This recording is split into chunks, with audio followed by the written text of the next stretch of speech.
Oke, kita lanjutkan ya adik-adik untuk materi data science ini big data world ya. Jadi subtopiknya ini tentang data science proses. Nah, di data science proses ini adalah core ya, core-nya intinya dari proses-proses yang ada dalam data science. Ya, kalau kita lihat nanti ada sekitar 6 ya, 6 proses yang harus kita lakukan. Ini standar wajibnya ya, standarnya yang ada dalam data science proses. Ya. Ini kalau adik-adik pernah belajar data mining ya atau penggalian data, jadi ada mata kuliah sebenarnya namanya data mining, itu hampir sama sebenarnya. Hampir sama seperti proses yang ada di dalam data science. Tetapi sekali lagi penekanannya ilmu data science itu multidisiplin ya, multidisiplin dan juga penekanannya itu ada uh, di dalam menentukan sisi goal-nya dan nanti di presentation-nya. Jadi kalau di data mining dulu ya waktu yang saya pelajari tahun 2014 ya hingga 2017 ya adik-adik ya. Itu penekanan dari research goal dan juga penekanan ke presentation ya untuk evaluasi dan pelaporan kepada stakeholder itu belum begitu terlihat ya, karena kalau data mining ilmunya itu adalah set of process ya. Jadi urutan proses ya, beberapa teknik-teknik dalam menggali data dan di dalamnya itu ada machine learning ya, sebagai salah satunya. Di data science pun sama, ada machine learning masuk di sini nanti ya di data modeling. Sehingga yang membedakan antara data mining dan data science itu adalah kalau di data mining, setahu saya itu penggalian datanya yang dilakukan adalah data-data yang dulu ruang lingkupnya itu masih skop perusahaan kadangnya gitu. Ya, masih skop perusahaan. Dan istilah data mining itu akan erat kaitannya dengan data warehouse, ya, gudang data namanya. Waktu itu ya. Kalau sekarang data science yang membedakan nanti adalah setting dari research goal-nya itu akan lebih kompleks permasalahannya dan juga lagi nanti bentuk-bentuk datanya akan berbeda sekali ya dibandingkan data mining nanti, karena kalau di data science data apapun, permasalahan apapun itu akan bisa di-solve ya, akan bisa di-solve. Lalu di sisi presentation ya dan automation nanti kita bahas ya. Yang intinya di sini adalah bagaimana satu kesatuan dari proses ini akan disajikan, akan dilaporkan kepada stakeholder. Intinya seperti itu. Oke, yang pertama kita bahas dulu ya, yang namanya setting di research goal ya. Jadi yang perlu kita lakukan di awal ya, di awal project ya, data science project itu adalah, nah ini kalau saya kutip dari buku ya, itu ada yang namanya project character ya. Jadi apa namanya, istilahnya piagam projectnya. Kalau bahasa Indonesia mungkin ini adalah SOP-nya ya dalam menentukan ya project detail ya, lalu kapan project ini akan dimulai, kapan berakhir ya, siapa nanti manajer projectnya, siapa yang akan mensponsorinya gitu ya, lalu project scope-nya, resiko ya, lalu tambahan-tambahan pendukung ya, dan lain sebagainya. Termasuk tim ya, project timnya dan lain sebagainya. Nah, di sini ada project charter-nya seperti itu ya. Jadi ada agreement-nya, ada surat persetujuannya dan goal-nya itu apa sih dari project data science tadi gitu. Ya, jadi harus ada ya, tidak bisa project berjalan saja tidak, tetapi ada surat ya, surat agreement-nya, persetujuannya, detail dari pekerjaannya seperti apa. Ini akan ditulis di sini semua. Ya.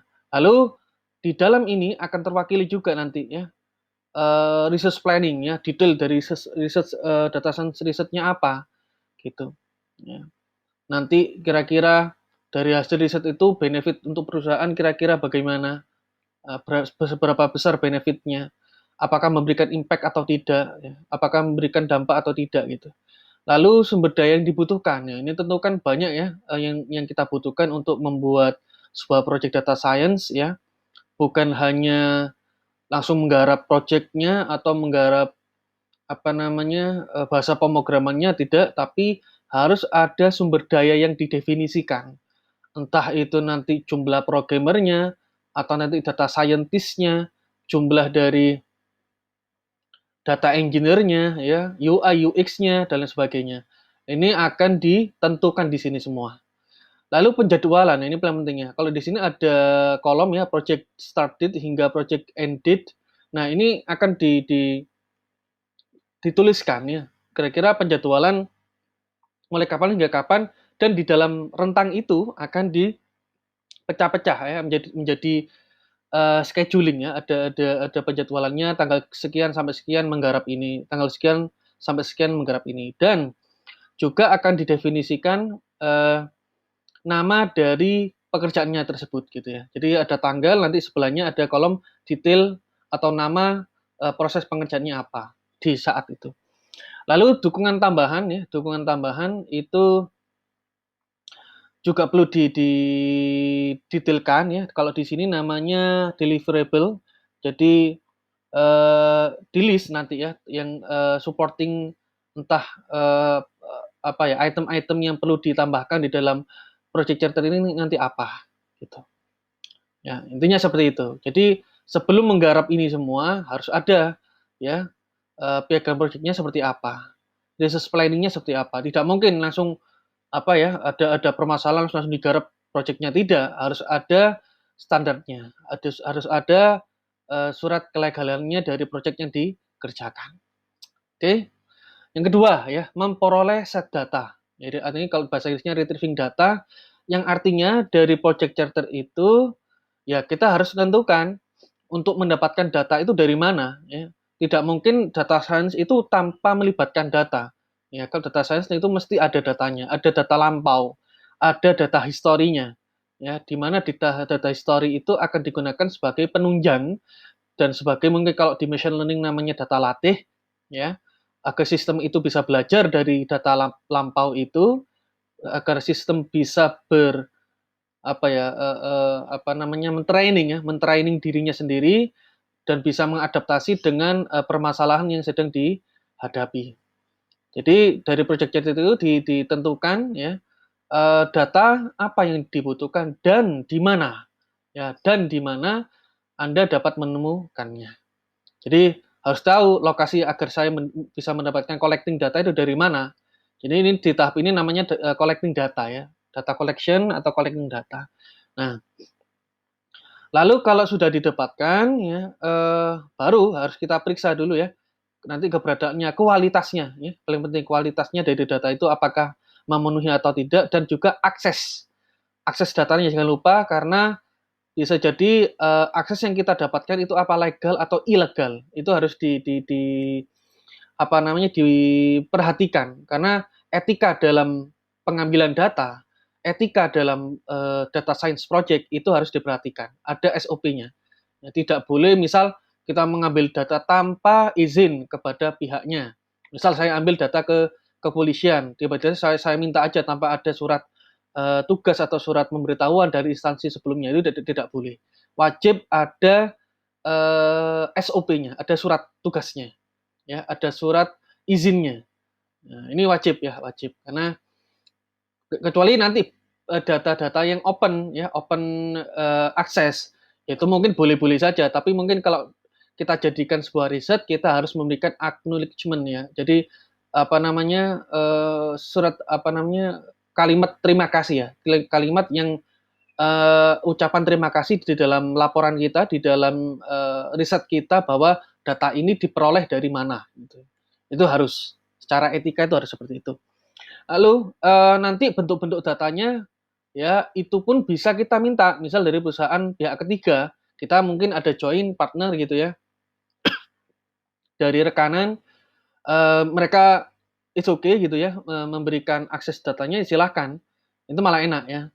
Nanti bentuk datanya terserah, bisa berupa Excel, JSON ya, graph, dan lain sebagainya, gambar, audio ya. Nah, nanti bisa dari perusahaan pihak ketiga atau third party. Ya. Oke, nomor ketiga ya pra-proses data. Nah, pra-proses data itu adalah setelah kita melakukan data collecting ya, tidak mungkin data itu langsung kita masukkan ke model, ke machine learning, tidak bisa, tidak akan bisa. Karena data itu pasti banyak noise-nya, pasti banyak kolom-kolom atau value yang mungkin tidak sesuai. Istilahnya komputer itu tidak bisa belajar dipaksa langsung untuk membaca format ya, format asli atau data mentah dari data collection itu, data collecting tadi. Tidak bisa. Saya sudah melakukan itu. Karena banyak sekali adik-adik ya, nanti value-value yang kacau di situ. Banyak nilai-nilai yang tidak sesuai dengan format yang bisa dibaca oleh komputer atau di Python misalnya. Maka kita harus menstandarisasi ya dari data kita ya, harus dibersih-bersihkan dulu, kolom-kolom yang tidak konsisten kita bersihkan, kolom-kolom yang tidak relevan kita buang ya. Ada typo kita benarkan gitu ya. Kalau ada format data numerik ya, angka-angka yang tidak sama itu harus kita seimbangkan dan lain sebagainya. Tapi secara standar itu ada 3 proses di sini di dalam pra-proses data. Yang pertama ya, ada data cleansing ya, data cleansing ya. Kita lihat di sini seperti membersihkan database gitu ya atau data kita dengan cara menghapus ya nilai-nilai yang salah ya dari sumber data dan ketidakkonsistenan. Ini biasanya pasti akan ketemu adik-adik. Pasti akan ketemu. Karena data asli yang kita dapat itu data raw ya, data masih data mentah. Jadi harus dibersihkan dulu ya. Karena bisa jadi sumbernya ambil dari website atau ambil dari Excel yang diinputkan oleh human atau manusia gitu ya, atau petugas atau karyawan dan sebagainya. Sehingga harus diperiksa ya, harus diperiksa. Yang kedua data integration, artinya bisa jadi sumber-sumber yang saya bilang tadi ya, dari JSON ya, dari Excel, graph, itu kita satukan ya, kita satukan. Kenapa? Karena di dalam machine learning itu harusnya data yang masuk, yang di-load itu sudah jadi satu kesatuan ya, bukan terpisah lagi. Yang terpisah itu dari sub-prosesnya tidak apa-apa. Tapi kalau dari satu database, lalu masuk ke dalam machine learning, yaitu harus wajib dalam satu sumber. Tapi satu sumber ini bisa dari berbagai sumber. Jadi di satu database ini sudah diintegrasikan kolom-kolomnya. Misal ya adik-adik ya, di sini ada kolom nama, ya, ada kolom nama, misal nama dosen. Di sini ada kolom juga, tapi berbahasa Inggris namanya lecture name namanya ya. Bahasa Indonesia kan nama dosen, lecture name. Nah, ini kan harusnya bisa disatukan. Maka dalam proses integrasi ya di dalam satu database ini kita standarisasi bahwa uh, satu kolom yang merepresentasikan nama dosen itu adalah nama kolomnya nama underscore dosen gitu. Itu sudah distandarisasi duluan ya, tidak boleh dipecah-pecah lagi. Dipecah-pecahnya biarkan dari sumber yang berbeda tadi. Ini Excel, JSON, graph dan lain sebagainya boleh. Tapi kalau sudah jadi satu database dan masuk ke input machine learning itu wajib ya, wajib dalam satu database. Ya, ini agar tidak terjadi kerancuan data, tidak tercampur-campur antara data lama, data yang sumber A, sumber B ya, itu tidak kacau. Oke ya. Namanya data integration. Dan memang nanti tujuannya ya ini agar kita mendapatkan kualitas data. Itu sih, itu apa namanya? uh, tujuan dari praproses nanti. Nomor ketiga, ya, data transformation. Artinya nanti kalau ada data-data kita yang formatnya tidak seragam, ya, misal di sini ada angka-angka numerik ya, angka numerik dan ini bertipe float ya, 5,3, 2,2, 2,7 dan sebagainya. Ini harus distandarisasi ya. Jangan sampai di sini ada campuran bilangan imajiner. Di sini ada campuran bilangan plus ada hurufnya. Ini tidak bisa diolah nanti. Karena nanti di dalam bahasa Python ya, misal ada algoritma yang memang didesain untuk mengelola atau membaca inputan numerik. Ketika diberikan inputan seperti ini, ya tidak bisa, tidak akan bisa terbaca. Ya, sehingga apa? Nanti error. Ya, error dan nanti akan mengganggu dalam fase pelatihannya. Jadi mesinnya akan dilatih ketika ada inputan ya, data latih yang seperti ini akan terganggu. Nah, maka bisa jadi nanti berhenti proses learning-nya. Jadi wajib distandarisasi. Kalau memang numerik, numerik semua. Kalau nanti campuran, misal ada apa namanya kolom misal ya gender ya jenis kelamin misal perempuan dan laki-laki itu kan berkategori ya tipenya kategori ya nanti kapan akan saya jelaskan tipe data itu kan kategori laki-laki dan perempuan kan bukan angka ya kalau angka kan berarti satu dua gitu ya nah ini harus diseragamkan kalau berupa numerik ya numerik semua kalau nanti kategorik ya kategorik semua itu standar di Python itu seperti itu nanti ya. Nah, itu harus harus di apa namanya, harus disiasati bahwa semua data harus seragam, ya harus seragam. Oke, lanjut. Nomor 4 ya, eksplorasi data. Tahap 4 ya di dalam data science proses. Nah, kenapa kok dieksplorasi datanya? Karena ini adalah tahap kita sebagai data scientist untuk bisa memahami data dari. Seperti sesuai yang saya bilang dulu ya, bahwa ketika kita menerima project ya, suatu pekerjaan itu wajib kita akan memposisikan diri kita adalah sesuai dengan bidang yang kita kerjakan tadi. Kalau tentang medis ya kita harus belajar ya apa namanya berendam di medis ya, berenang di dunia medis walaupun tidak dalam-dalam amat ya, tapi setidaknya kita tahu apa namanya area penelitiannya itu seperti apa. Lalu ketika kita berhadapan dengan data kepolisian atau data kebencanaan, data pendidikan, ekonomi dan sebagainya, ya kita harus ya bisa belajar walaupun itu kulitnya ya istilahnya masih dasar itu enggak apa-apa. Tapi kita harus ya itu harus masuk ke area situ. Kita tidak bisa ya, tidak bisa sebagai data scientist itu hanya masuk ke dalam area algoritma ya, dalam area machine learning metodenya tidak bisa. Ya kita harus merenang ke dalam area penelitian itu. Wajib itu, ya, wajib. Karena disitulah data scientist akan diuji tingkat kepekaannya, tingkat pemahamannya terhadap apa? Terhadap permasalahan yang sedang dikerjakan. Misal, di sini saya punya apa namanya tiga diagram ya misalnya. Ketika kita berhadapan data-data yang areanya itu data industri gitu ya. Lalu kita misal diberikan project tentang melihat korelasi antara hubungan antara pendapatan karyawan dengan laba perusahaan. Analisisnya misal di dalam tahap eksplorasi ini. Kalau ada yang melihat kira-kira apakah selaras antara pendapatan karyawan itu dengan laba perusahaan? Ada hubungannya tidak ya? Gitu. Ataukah tidak ada hubungan? Gitu. Nah, kalau kita lihat dari grafik ini akan kelihatan bahwa pendapatan karyawan itu akan dipengaruhi oleh laba perusahaan. Loh, dari mana buktinya Pak? Ini. Ya, misal nanti yang garis apa namanya yang biru ini ya, ini adalah apa namanya besaran ya, besaran dari nominal yang diperoleh oleh karyawan misal. Nah, ternyata ini fluktuatif ya. Ketika di apa namanya pendapatannya kecil gitu ya, nanti laba perusahaannya mungkin ikut kecil. Ketika pendapatan karyawannya besar, nah itu oleh karena dipengaruhi laba perusahaan itu juga besar. Nanti turun lagi ya di masa-masa kritis misal, terus naik lagi. Selaras ya. Kalau ada bisa lihat di sini apa namanya grafiknya cukup berkorelasi ya atau berhubungan gitu ya. Jadi misal ini grafik yang biru itu yang departemen misal departemen IT gitu ya, satunya departemen apa gitu ya, yang divisi-divisi pekerjaannya di industri misal. Nah, ini mungkin operator, yang satunya sorry ini yang operator, ini yang IT misal. Nah, ini artinya berkorelasi dan grafiknya hampir sama. Ya. Inilah yang namanya kita harus bisa mendapatkan intuitif dari grafik tadi.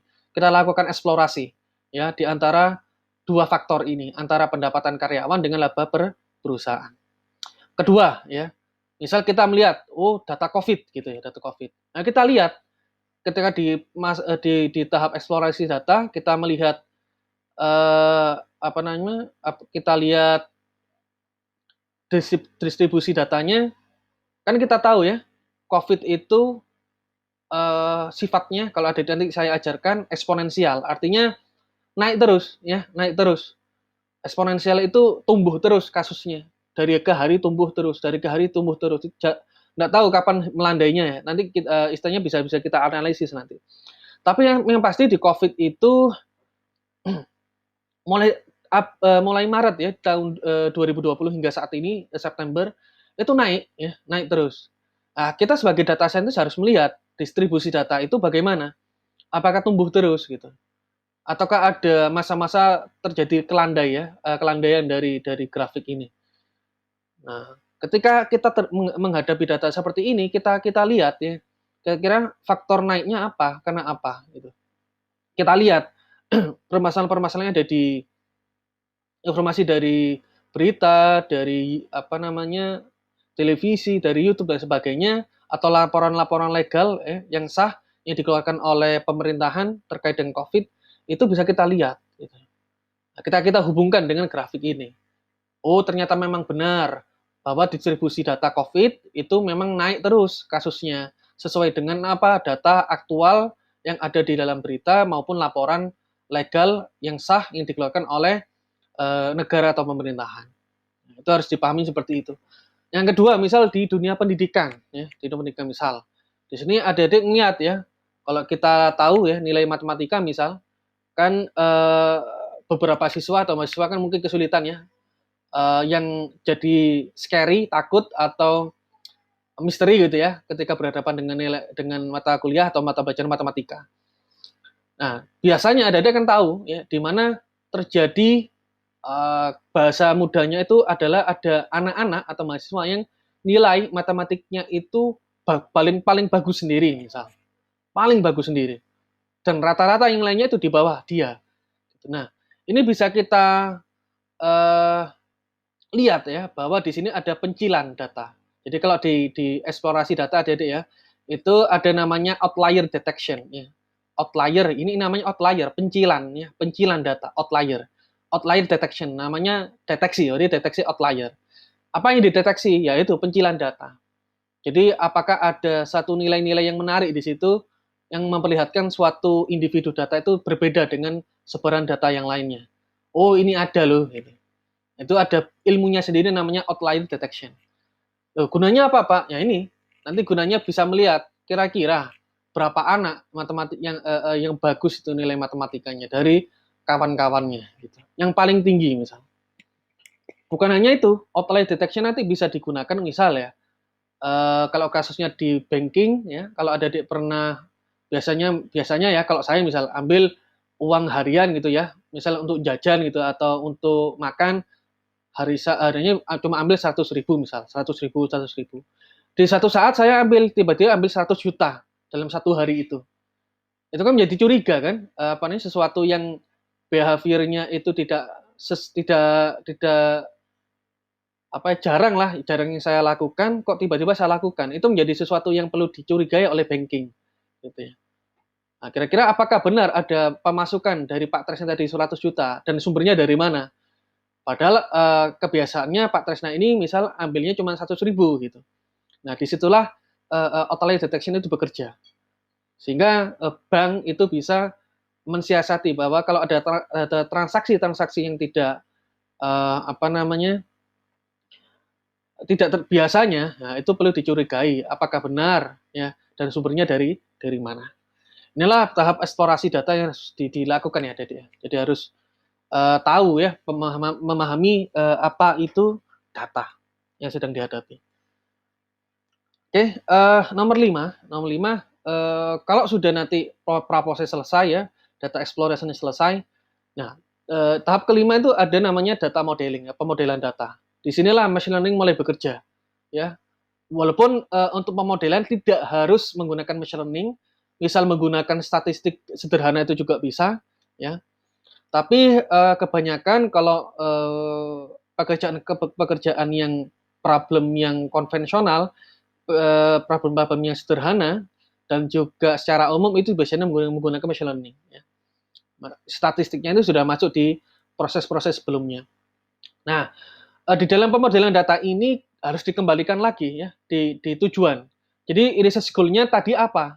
Sehingga nanti research question-nya bisa terjawab, ya. Jadi rincian dari permasalahan-permasalahan yang dihadapi tadi bisa dilalui gitu, ya.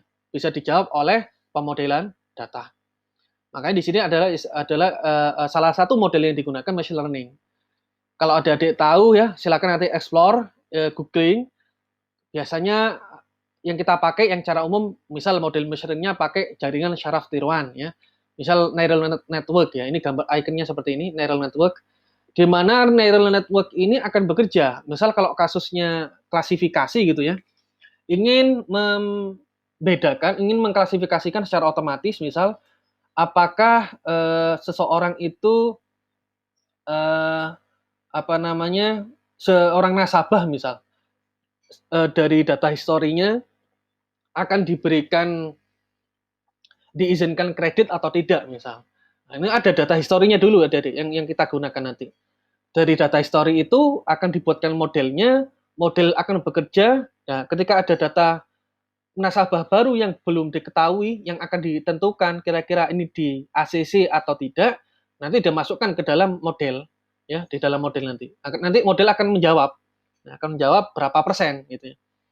Akurasinya berapa persen dari jawab itu? Apakah 95%, 100% gitu ya.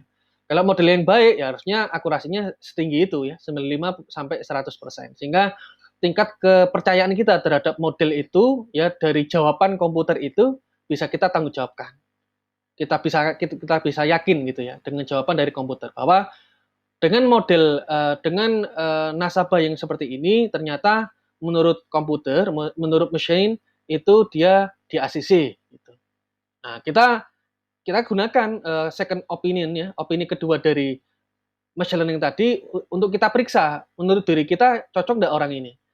Nah, jadi pendukung. Jadi machine learning-nya sebagai pendukung, walaupun bukan yang utama ya, bukan. Sebagai pendukung, sebagai memperkuat argumen kita untuk misal menerima nasabah tadi di ACC atau tidak kreditnya. Dan kasus-kasus yang lain ya, kasus-kasus yang lain. Seperti itu ya. Lalu ketiga ya, pemodelan data ini harus sifatnya iteratif ya, dan repetitif artinya berulang ya. Jadi ketika model nanti itu kurang bagus ya, kita ulang lagi prosesnya ke data preparation atau bahkan ke retrieving data. Loh, kenapa kok bisa begitu, Pak? Karena ketika akurasi kita itu kurang bagus ya, itu bisa jadi dari data kita yang mungkin kurang mumpuni ya. Mungkin data kita yang kurang komplit, mungkin data kita yang kurang bagus, masih banyak noise-nya ya, atau masih banyak yang tidak konsisten. Itu balik lagi prosesnya. Langsung ke data preparation, lanjut lagi exploration, lanjut lagi ke data modeling. Kalau kurang bagus lagi, naik lagi ya, kembali lagi ke retrieving data. Terus seperti itu. Nah, itulah yang namanya data science ya. Jadi jangan dianggap bahwa nanti ketika sudah data modeling itu tuh selesai, tidak. Harus berulang prosesnya. Kalau memang nanti akurasinya kurang baik. Tapi kebanyakan memang sifatnya berulang ya. Karena akurasi model kita yang kurang bagus. Ya, seperti itu. Sehingga nanti diperiksa kira-kira variabel atau faktor-faktor yang kita libatkan tadi apakah sudah memenuhi, apakah benar, apakah berkorelasi ya yang saya ceritakan tadi itu harus diperiksa semua ya agar nanti model machine learning-nya itu cerdas, bagus gitu ya. Sehingga kita tidak mengulang-ulang lagi untuk membuat atau memeriksa kekonsistenannya dari data yang kita punya. Lalu nanti kalau sudah final, kita rilis nantinya. Istilahnya kita rilis misal aplikasinya atau modelnya ya, agar bisa diujikan secara real. Ya, secara real di lapangan. Yang keenam terakhir ya. Nah, ini adalah presentasi dan automasi. Artinya dari model yang kita dapatkan yang sudah bagus tadi, kita laporkan kepada stakeholder ya, kepada bisnis ya, atau kepada perusahaan bahwa model saya ini Pak sudah bagus Pak dan bisa diterapkan nanti dan insight yang saya dapatkan dari model saya itu seperti ini. Nanti bisa dirupakan laporannya bisa berupa laporan, bisa berupa presentasi dulu gitu ya. Tapi yang pasti di dalam pelaporan nanti harus kita laporkan bahwa model kita sudah layak untuk diterapkan ke lapangan. Ya, seperti itu. Jadi itulah data science proses yang bisa kita laporkan. Lalu yang terakhir ya di presentation and automation nanti model kita nanti kita rilis ya. Lalu kita rupakan menjadi sebuah aplikasi yang bisa berjalan terus-menerus dan datanya harusnya nanti biasanya ada dua model ya, ya. Aplikasi yang model statis atau aplikasi yang model real time. Ada dua. Kalau memang jangka pendek itu biasanya modelnya statis. Statis itu artinya satu kali model dijalankan atau dieksekusi itu dijalankan untuk waktu tertentu. Tapi kalau nanti real time, artinya model kita tidak boleh sifatnya menggunakan data latihnya itu hanya waktu tertentu, tapi harus terus-menerus. Jadi data latih yang digunakan ya harus terbaru. Gitu ya. Jadi kalau ada inputan misal nasabah baru gitu ya, ya itu akan modelnya berubah lagi, ya terus gitu. Nanti terlihat akurasinya naik turun, naik, bisa lagi nanti turun atau naik terus gitu ya, atau bertahan ya akurasinya 100% terus, yaitu ya syukur alhamdulillah kalau memang akurasinya bisa bertahan di 100%.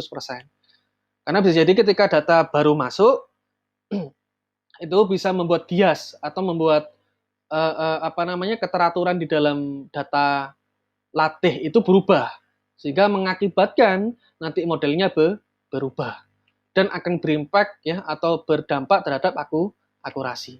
Maka harus dikontrol terus. Ketika ada dapat data bertambah, apakah akurasinya berubah? Gitu. Ya, intinya seperti itu. Jadi ada dua tadi ya, model statis atau model real time. Ya harapannya kalau kita yang memang modelnya real time ya, sehingga bisa dipakai terus menerus ya. Dan juga nanti kita kuak ya, kita buka insight-nya itu apa ya, apa yang kita temukan dari situ, dari model yang kita buat. Oke, dan bisa nanti bisa dipakai ya terus menerus di dalam proses operasionalnya. Oke, itu dulu ya. Jadi nanti kita lanjut untuk ekosistem big data dan data science ya, akan kita lanjut nanti. Oke, terima kasih.